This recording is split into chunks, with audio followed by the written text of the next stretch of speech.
protesting against apartheid outside the South African embassy. I hear he's been up to some other things since.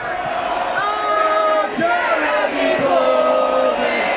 Oh, Jeremy Corbyn! Oh, Jeremy Corbyn! Oh, Jeremy Corbyn!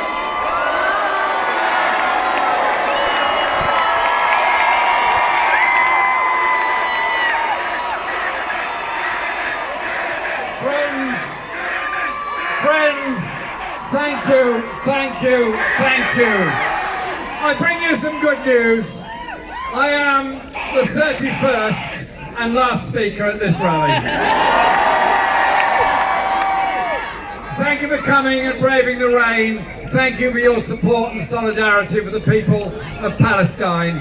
And can I just say, it's a complete honour and a privilege to follow what the wonderful Barnaby Rain just said to us all.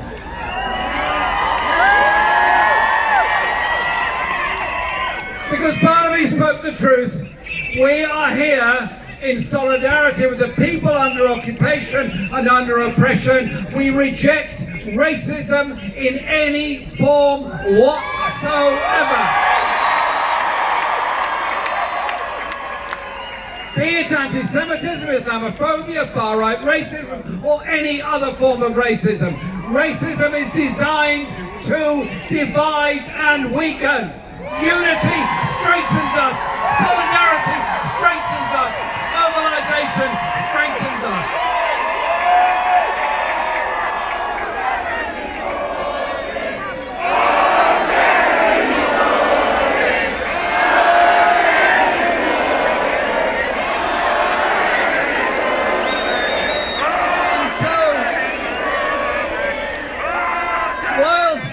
Recognise the achievement in there being a ceasefire now in Gaza, West Bank and all the others. It is only a ceasefire. The issues that have to be addressed are the big ones. But I just say this, had there not been the global demonstrations of the past 2 weeks, had there not been demonstrations in so many towns and cities all over this country, if there had not been that wonderful global map of outpourings around the world in solidarity with the Palestinian people, I do not believe the ceasefire would have happened at all.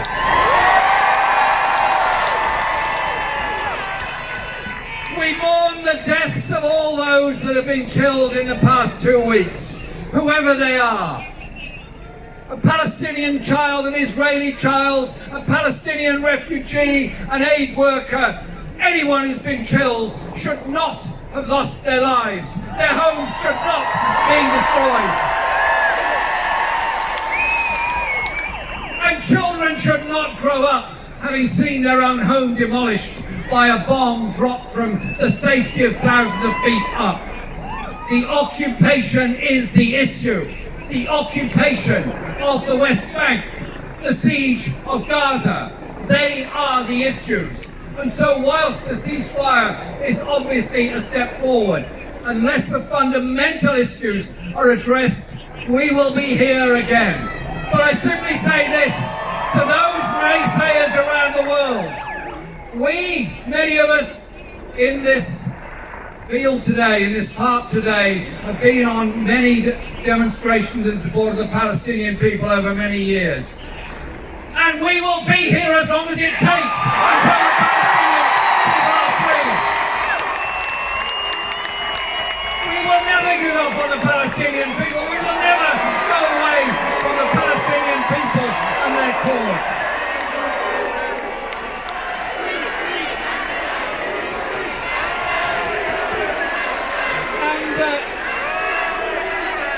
I just say this, I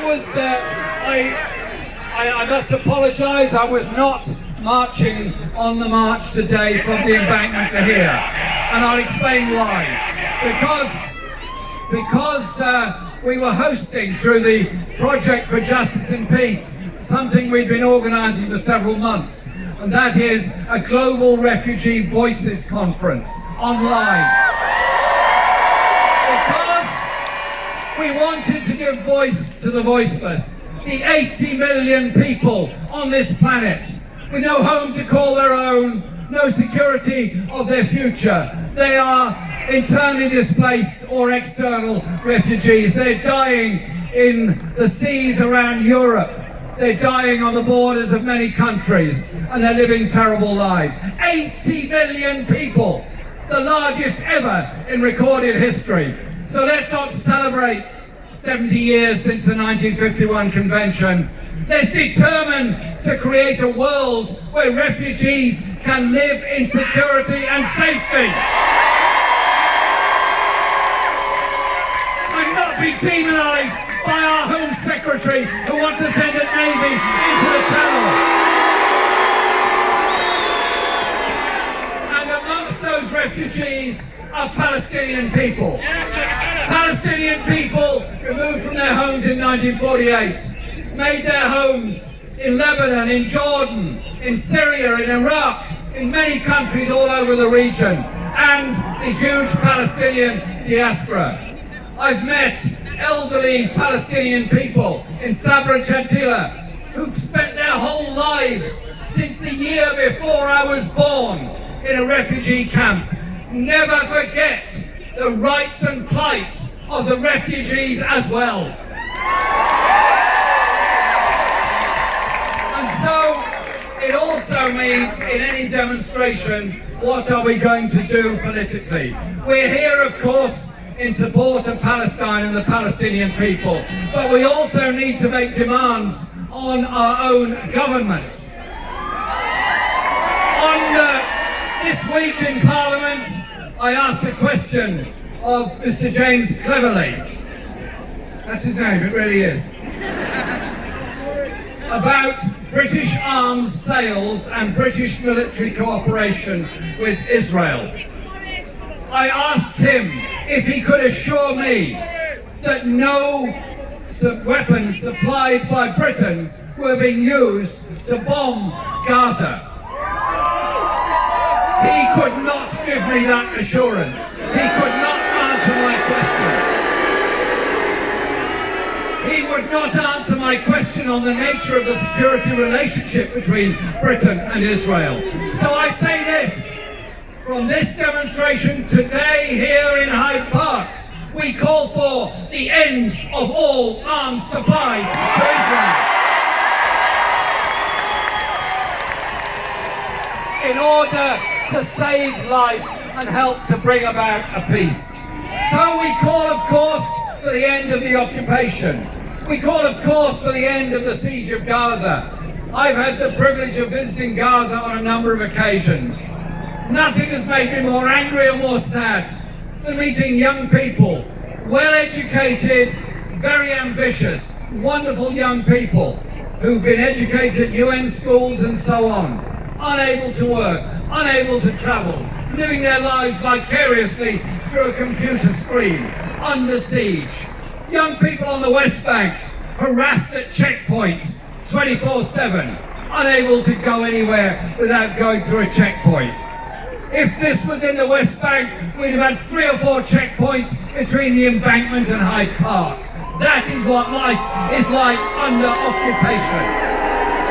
So, we call for the end of the occupation, an end to the siege of Gaza, and since Israel has settled 500,000 people on the West Bank, the settlement policy must end. Sheikh Jarrah is an example and a symptom. It's not the only place, sadly. And so it is about ending all the settlements as well, so the Palestinian people can get their peace, their land and their country back.